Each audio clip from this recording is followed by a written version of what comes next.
2022 विधानसभा चुनाव से पहले एबीपी सी वोटर के ताजा सर्वे में यूपी की जनता से पहला सवाल था, योगी सरकार के काम को लेकर वो कितने खुश हैं। 43% लोगों ने सरकार के कामकाज को बताया अच्छा। 2022 में किसकी बनेगी सरकार? सी वोटर के ताजा सर्वे में 48% लोगों ने कहा भाजपा फिर से मारेगी बाजी, 31% लोगों ने कहा सपा जीतेगी।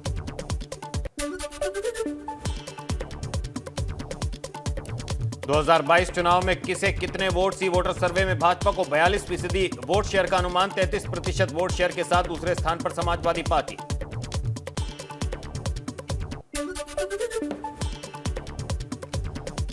पश्चिमी यूपी में किसे कितने वोट? सी वोटर सर्वे में भाजपा को पश्चिमी यूपी में 41% वोट शेयर का अनुमान, वहीं सपा को मिल सकते हैं 33% वोट, 15% वोट शेयर के साथ तीसरे स्थान पर बसपा।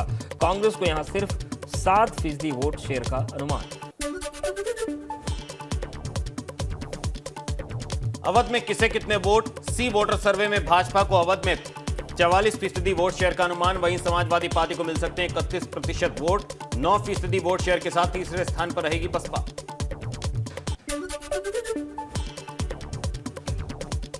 पूर्वांचल में किसे कितने वोट? सी वोटर सर्वे में पूर्वांचल में भाजपा को 41% वोट शेयर का अनुमान, वहीं सपा 36% वोट शेयर के साथ दे रही है कांटे की टक्कर, 12% वोट शेयर के साथ तीसरे स्थान पर बसपा। कांग्रेस को केवल 7% वोट। सी वोटर सर्वे में बुंदेलखंड में भाजपा को 43% वोट शेयर का अनुमान, वहीं सपा को 32% वोट शेयर के साथ दूसरे स्थान पर रहेगी सपा, 11% वोट शेयर के साथ तीसरे स्थान पर रहेगी बसपा। कांग्रेस को सिर्फ 9% वोट शेयर का अनुमान। 2022 चुनाव में यूपी में कौन सा होगा प्रभावी? हमारे सर्वे के आधार पर सबसे ज्यादा 23% लोगों ने किसान आंदोलन को बताया बड़ा मुद्दा, कोरोना और कानून व्यवस्था को मिले 17% मत, 16% लोगों ने ध्रुवीकरण को बड़ा मुद्दा बताया।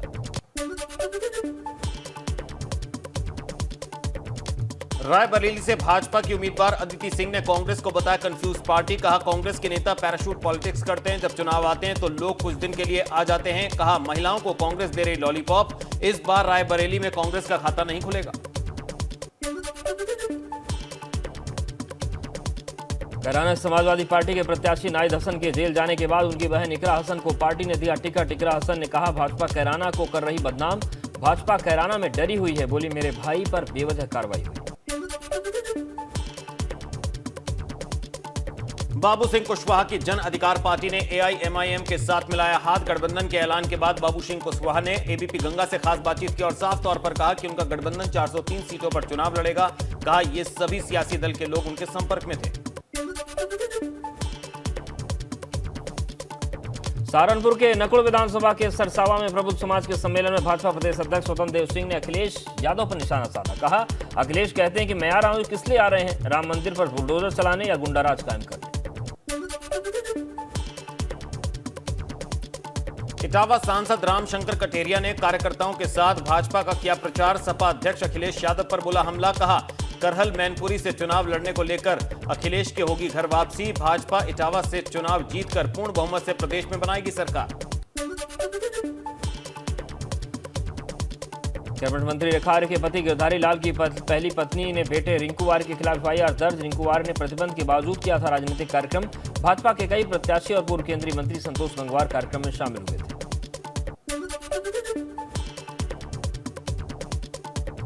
रैलियों और रोड शो पर जारी रहेगी पाबंदी। चुनाव आयोग की बैठक में फैसला। सूत्रों के मुताबिक अभी रैलियों जुलूसों पर पाबंदी अगले सप्ताह तक जारी रहेगी।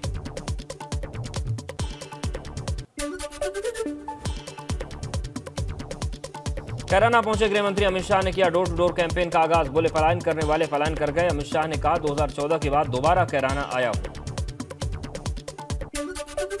यही कोरोना है, किराना है, जहां पहले से लोग पलायन कर रहे हैं। आज मैं जब राउंड लेने निकला, उन्होंने कहा मोदी जी की कृपा हो गई, भाजपा की सरकार बनी, योगी जी ने कानून और व्यवस्था को सुधारा है, हमें पलायन करने वाले पलायन कर गए। ये जो आत्मविश्वास उत्तर प्रदेश की जनता में मैं देख रहा हूं, मुझे लगता है कि आने वाले दिनों में उत्तर प्रदेश भारत का सबसे विकसित राज्य बनेगा।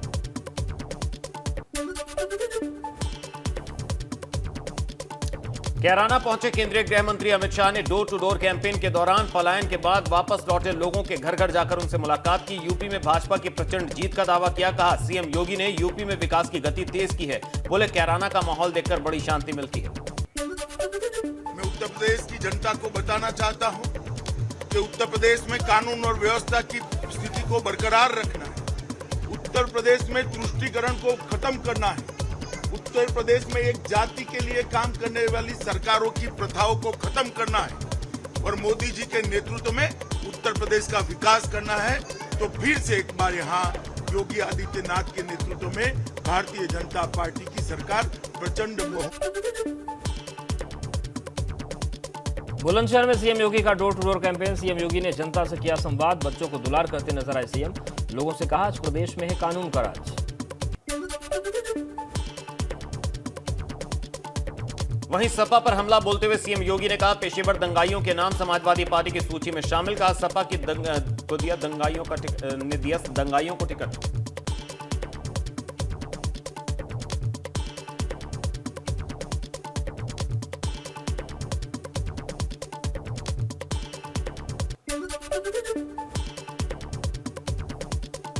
अमरोहा पहुंचे भारतीय जनता पार्टी के राष्ट्रीय अध्यक्ष जेपी नड्डा। बीजेपी कार्यकर्ताओं ने गुलाब का फूल भेंट कर किया स्वागत। बूथ अध्यक्षों को अमरोहा की 4 विधानसभाओं के लिए दिया जीत का मंत्र।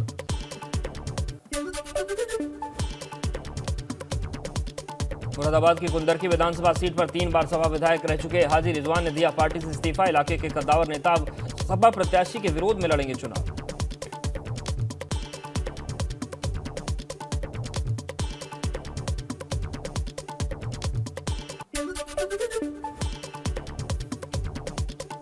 अखिलेश यादव ने प्रेस कॉन्फ्रेंस कर किया एक और चुनावी ऐलान। कहा सरकार बनी तो 22 लाख से ज्यादा युवाओं को देंगे रोजगार।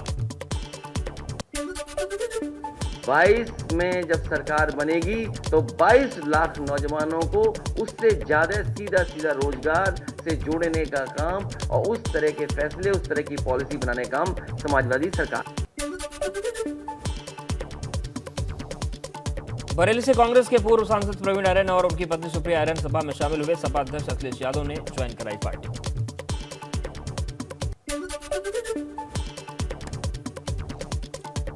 सपा अध्यक्ष अखिलेश यादव के करहल से चुनाव लड़ने पर लगी मोहर। सपा महासचिव रामगोपाल यादव ने कहा अखिलेश जी करहल से चुनाव लड़ेंगे और भारी मतों से जीत कराएंगे। मैं एक पार्टी की तरफ से एक आधिकारिक घोषणा करना चाहता हूं कि हमारे राष्ट्रीय अध्यक्ष श्री अखिलेश यादव आगामी विधानसभा चुनाव में मैनपुरी जिले की करहल विधानसभा सीट से चुनाव लड़ेंगे।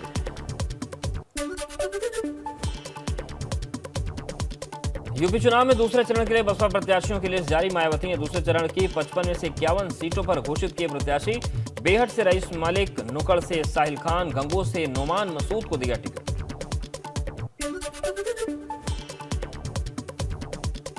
बसपा प्रमुख मायावती ने आगामी चुनाव को लेकर दिया नया नारा। कहा हर पोलिंग बूथ को जिताना है, बसपा को सत्ता में लाना है।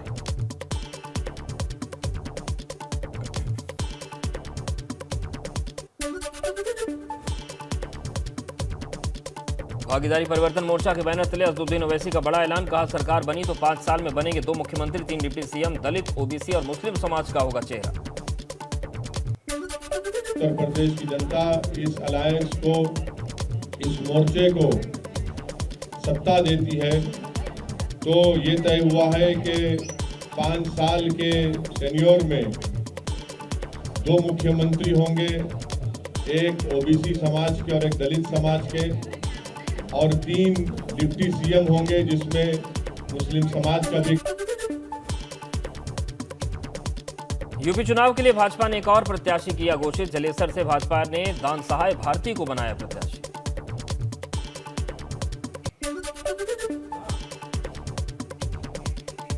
लखनऊ में भाजपा दफ्तर से सीएम योगी ने एलईडी वैन्स को दिखाई हरी झंडी। चुनाव प्रचार के लिए प्रदेश की सभी 403 विधानसभा सीटों पर जाएगी एलईडी प्रचार वैन। भारतीय जनता पार्टी 403 विधानसभा क्षेत्रों में आज अपने चुनाव प्रचार अभियान को इस वैन के माध्यम से आगे बढ़ाने के एक नए कार्यक्रम को लॉन्च कर रही है। मैं इस अवसर पर आप सबका हृदय से अभिनंदन करता हूं। सीएम योगी ने इस मौके पर भाजपा सरकार की तारीफ की। कहा, डबल इंजन सरकार गांव को कर रही है विकास, पूरी प्रतिबद्धता के साथ कर रहे हैं काम। एक बार फिर से जनता का चाहिए आशीर्वाद। भारतीय जनता पार्टी की डबल इंजन की सरकार गांव के विकास के लिए, गरीब के उत्थान के लिए, किसानों के जीवन में खुशहाली लाने के लिए, नौजवानों के रोजगार के लिए और मातृशक्ति के सुरक्षा के लिए पूरी प्रतिबद्धता के साथ कार्य कर रही है। सीएम योगी ने पलायन के मुद्दे पर फिर दिया बयान। कहा, 2017 के बाद से अपराधी कर रहे पलायन, प्रगति के नए कीर्तिमान बना रहा प्रदेश।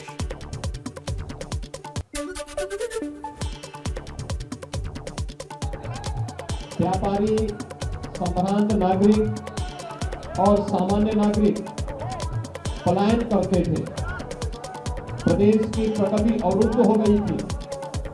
लेकिन 2017 के बाद अपराधी पलायन कर रहे हैं। मुख्यमंत्री योगी आदित्यनाथ ने कहा कि भाजपा ने जो कहा वो किया, सबका विकास किया। हमने जो कहा सो करके दिखाया। हमने विकास सबका किया, लेकिन पुष्टिकरण के लिए कोई जगह नहीं। इस संकल्प के साथ हम लोग आगे बढ़े हैं। यूपी में कांग्रेस के सीएम फेस वाले बयान पर प्रियंका का यू टर्न। आज बोला, मैं नहीं हूं सीएम फेस। कल प्रेस कॉन्फ्रेंस के दौरान प्रियंका ने दिए थे सीएम फेस बनने के संकेत। कहीं कहीं मेरी पार्टी ये तय करती है कि कौन मुख्यमंत्री का चेहरा बनेगा, कहीं कहीं नहीं करती है। तो ये मेरी पार्टी का तरीका है, इसमें हेजिटेशन की क्या बात है? कोई हेजिटेशन नहीं। आपने कहा भी कि आप ही हैं। कोई हेजिट नहीं। मैं ये नहीं कह रही हूँ कि मैं ही हूँ चेहरा। तो मैंने थोड़ा चिढ़ के कह दिया, क्योंकि बार बार आप लोग वही सवाल कर रहे हैं। ऐसी कौन सी बड़ी बात है? आप कौन से, आप बताइए, इतने प्रदेश हैं, इतने प्रभारी हैं, चाहे कांग्रेस पार्टी के हों चाहे भाजपा के हों, क्या आप उन सबसे पूछते हैं कि वो मुख्यमंत्री का चेहरा बन रहे हैं? प्रियंका गांधी ने प्रदेश की भाजपा सरकार पर खड़े किए सवाल। कहा, महंगाई और किसानों के मुद्दे को लेकर कुछ नहीं कर रही सरकार। उत्तर प्रदेश में सबसे बड़ी समस्याएं क्या है? समस्या ये है कि महिला के पास गैस सिलेंडर भी है तो वो भरवा नहीं पाई, वो नया खरीद नहीं पाई। किसान आत्महत्या कर रहा है, किसानों को कुचला जा रहा है, और जो कुचलने वाला है उसको पुलिस और प्रशासन बचा रही है, लेकिन किसानों के लिए कुछ नहीं कर रही है। उन परिवारों के पर FIR डाले जा रहे हैं, लेकिन जिसने अत्याचार किया उसका कुछ नहीं हो रहा है। तो जो परिस्थितियां हैं और जो असलियत है प्रदेश की, वो सामने है।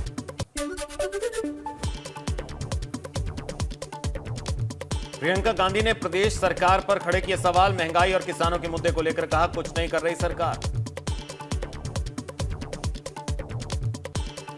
वहीं सिद्धार्थनाथ सिंह ने प्रियंका गांधी पर तंज कसते हुए कहा कि मैं लड़की हूं और लड़ सकती हूं का नारा खोखला है। पहले फेस की बात पर फिर मुकरने की बात।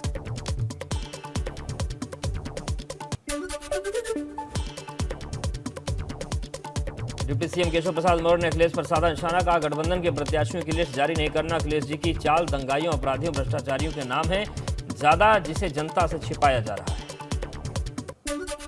हम तो सभी दलों के नेता जो बने हैं उन सबको कहते हैं वो चुनाव लड़े, जो चुनाव से भागते हैं। इसलिए अखिलेश यादव जी बार बार हम लोगों की चुनौती देने के बाद कहें हम लड़ेंगे, लेकिन अभी भी नहीं पता कहां से लड़ेंगे। उनके प्रत्याशी चुनाव लड़ेंगे लेकिन सूची जारी नहीं कर रहे हैं। मुझे तो आशंका है कि उसमें सबसे अधिक दंगाई हैं, सबसे अधिक भ्रष्टाचारी हैं, गुंडे हैं, माफिया हैं, इसलिए वह सूची जारी कर। सपा अध्यक्ष अखिलेश यादव ने भोजपुरी अंदाज में भाजपा पर कसा तंज। ट्वीट कर लिखा, जनता कहे इनकलाब बा, यूपी में बदलाव बा, डबल इंजन के खुद सरकार बा, आपस में सर फुटबल जूतम फैजार बा। केंद्रीय मंत्री और यूपी के सह चुनाव प्रभारी अनुराग ठाकुर का वीडियो वायरल। लखनऊ में पार्टी कार्यालय पर होर्डिंग सेट करते नजर आए।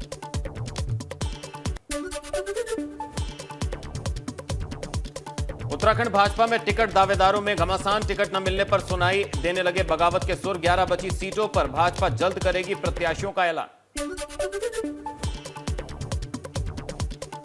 टिकट बंटवारे पर विरोध को लेकर भाजपा ने पार्टी दफ्तर पर बढ़ाई सुरक्षा। पार्टी की तरफ से तैनात किए गए बाउंसर कार्यकर्ताओं के विरोध की आशंका को देखते हुए उठाया कदम। बांदा में तमंचे पे डिस्को का वीडियो वायरल। तमंचा लेकर युवक ने किया डांस। पुलिस ने मामले का लिया संज्ञान, कहा जांच के बाद होगी कार्रवाई। मुंबई के ताड़देव इलाके में 20 मंजिला इमारत में आग का तांडव। आग लगने से अब तक 7 लोगों की मौत, 28 लोग झुलसे। दमकल की 21 गाड़ियों ने बुझाई आग।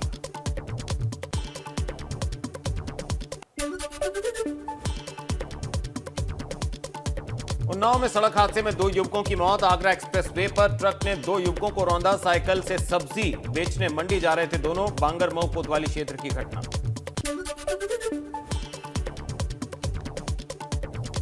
मथुरा में मालगाड़ी के लगभग 1 दर्जन डिब्बे पटरी से उतरे। दिल्ली मथुरा रूट की 3 लाइनें हुई प्रभावित। कई ट्रेनों के बदले गए रूट कोहरे की वजह से देरी हो रही है। और यहां रुकेंगे एक छोटे से ब्रेक के लिए। ब्रेक के उस पार भी खबरें जारी हैं, फौरन हाजिर होंगे।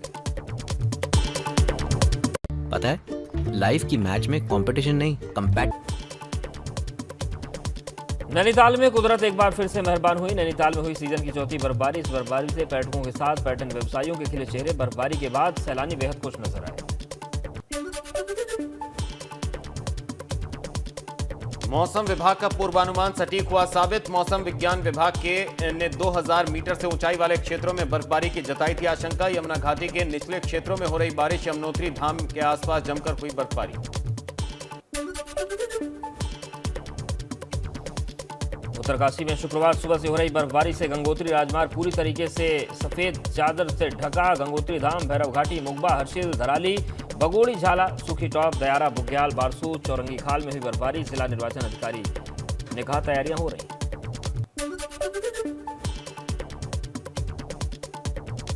विकास नगर के चक्राता में मौसम ने फिर बदली करवट। चक्राता सहित लोखंडी, बुधेर समेत कई इलाकों में भारी बर्फबारी। बर्फबारी से खिले पर्यटकों और व्यवसायियों के चेहरे।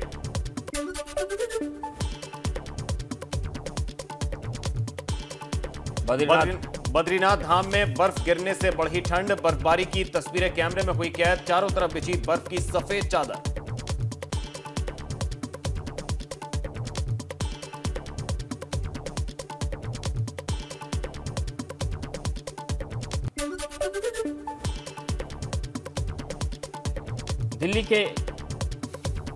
दिल्ली के कई इलाकों में सुबह हुई बारिश। बारिश के बाद मौसम में तापमान में आई गिरावट। मौसम विभाग ने जारी किया था बारिश का अलर्ट।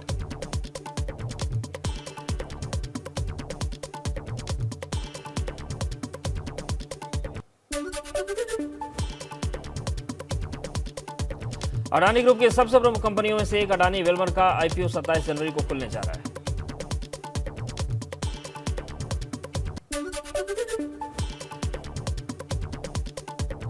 हाल ही में उर्फी जावेद ने साड़ी पहने श्रीवल्ली पर रील बनाकर शेयर की। अल्लू अर्जुन और रमिष्का मंदाना की फिल्म पुष्पा बॉक्स ऑफिस पर धमाल मचा रही है और अब इसके अलग पार्ट का फैंस अगले पार्ट का बेसब्री से इंतजार कर रहे हैं। फिल्म के डायलॉग्स और गाने खूब रिक्रिएट किए जा रहे हैं। सैफ अली खान के बड़े बेटे इब्राहिम अली खान और टीवी एक्ट्रेस श्वेता तिवारी की बेटी पलक तिवारी की रिलेशनशिप की हो रही है चर्चा। दरअसल दोनों को एक साथ एक ही कार में स्पॉट किया गया। पलक पेपराजी को देख मुंह छिपाती नजर आई। दोनों डिनर डेट पर गए थे।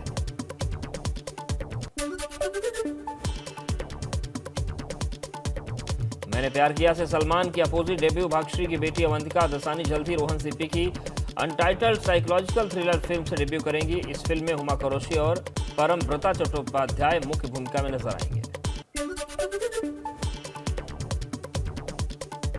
बॉलीवुड एक्ट्रेस प्रियंका चोपड़ा बनी मां। सोशल मीडिया पर दी जानकारी सरोगेसी के जरिए हुए बच्चे का जन्म। प्रियंका चोपड़ा ने साल 2018 में अमेरिकी गायक निक जोनास से रचाई थी शादी। सुपरस्टार आमिर खान अपनी फिल्म लाल सिंह चड्ढा को लेकर काफी समय से सुर्खियों में है। फिल्म की शूटिंग कोरोना काल में पूरी हो गई, मगर फिल्म की रिलीज डेट लगातार कोरोना ग्रहण लग रहा है। फिल्म पहले 14 फरवरी 2022 को रिलीज होनी थी। मूवी बैसाखी 2022 के मौके पर ही रिलीज की जाएगी। रिया चक्रवर्ती ने हाल ही में एक वीडियो अपने इंस्टाग्राम हैंडल पर शेयर किया। इस वीडियो में रिया सुशांत के साथ जिम में नजर आ रही हैं और इस अनसीन वीडियो में दोनों काफी खुश नजर आ रहे हैं। इस वीडियो को शेयर करने के साथ ही वो लिखती हैं, तो मैं बहुत याद करती हूँ लव।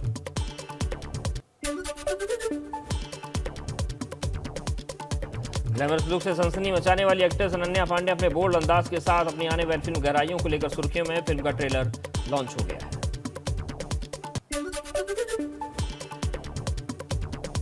लंबे इंतजार के बाद दीपिका पादुकोण और सिद्धांत चतुर्वेदी स्टारर फिल्म गहराइयां का ट्रेलर आखिरकार रिलीज हो चुका है। ट्रेलर में दीपिका पादुकोण और सिद्धांत चतुर्वेदी के बीच कई बोल्ड सीन्स देखने को मिल रहे हैं। सिद्धांत चतुर्वेदी और दीपिका पादुकोण के कई किसिंग सीन्स ट्रेलर रणवीर ने मूवी देखकर मूडी, सेक्सी और इंटेंस बताया।